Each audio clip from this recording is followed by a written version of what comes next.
Nathan speaks to a lot of people around the world. We serve North America, but we get a lot of different people asking questions, their needs, their problems. So you're a little bit of a micro little place where we can find what's going on in the world. What have been in the last 2 weeks? Maybe we can. This is our first one, so let's say last month. Let's give you a buffer. What has been the trend that you've been seeing people ask, problems they've been facing, and maybe some unique, interesting things you've been dealing with?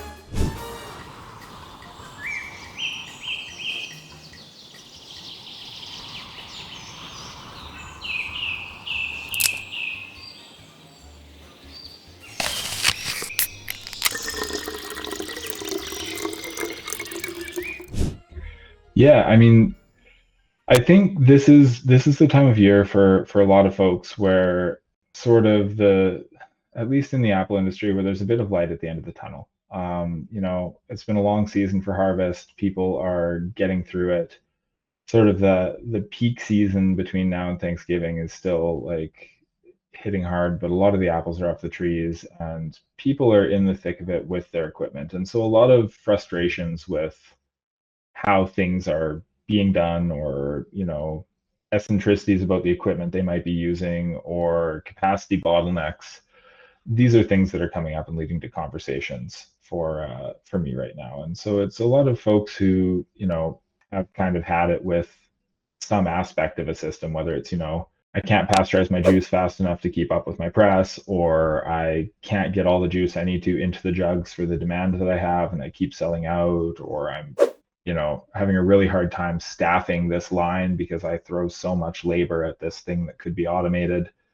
That spurs a lot of the conversations around this time of year and kind of into December and January, where people are sort of coming off of that pressure cooker and realizing that they don't want to do things the same way, those things that frustrate them the same way next season.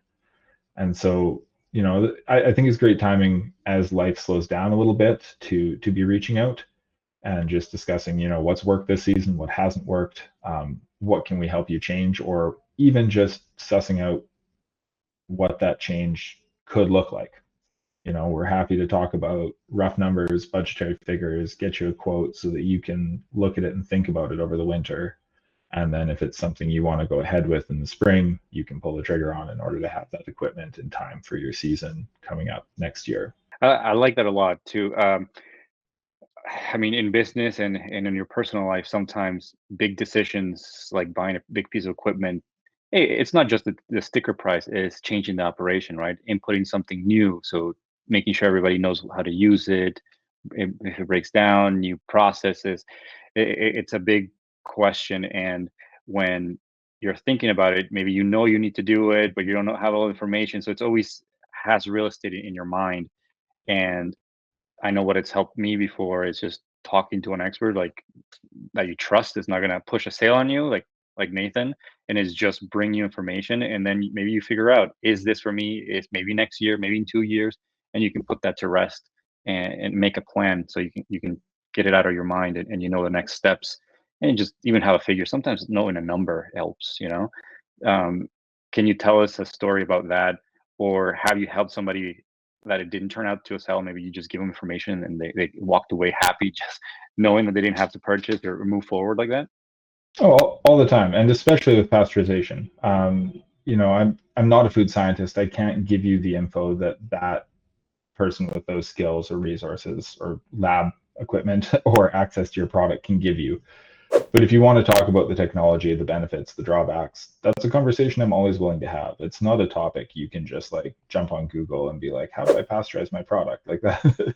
It's there's not a lot of info out there, so it's something I'm always happy to demystify a bit. A quick conversation is always time well spent, as far as I'm concerned. It helps us learn, it helps people learn, and that's important. So no obligation, reach out if it's something you're considering. And that goes for anything. I mean, we love what we do. We do it ourselves day in and day out here through our sister company, and we understand that a lot of the knowledge gained through that experience and time spent doing a thing is invaluable in a lot of cases where you don't have these conversations 200 times a year. You have them a couple times a year as a family or as a group or as a business. Whereas for us, that's the opposite. We talk about this stuff day in and day out. So never hesitate to reach out. I want to close it off, let Nathan close it off with something nice. Nathan's a big reader. Sometimes he lets us know he reads how many books a day, a week. Okay. No, not quite that much, but yeah, give us your favorite quote from your favorite book that you've read this year. A little quote that we can leave off and close it off with. Or a book recommendation that you really enjoyed. Oh, I'm blanking on you there. I mean, I think the book I've probably come back to the most. I don't know if I have it sitting on the shelf here. I don't, but it's the new Cider Makers book. You know, there's tons of gems in there. I'm kind of geeking out on hard cider these days, and so I'd say that would be a hard not to recommend read. And that was a cop out, but I'll take it. Next time, prepare, and we'll want a little bit of personal, something, a book that you like for next time. Sounds good. Thanks, Alex. All right, thank you everybody, and hope that you enjoyed this new format. We'll be doing it pretty regularly, at least once or twice a month. So make sure that you come on the live, and if you have any questions, we will get to them at the end of the chat. And if not, I hope you enjoy the video once we edit it and put it out.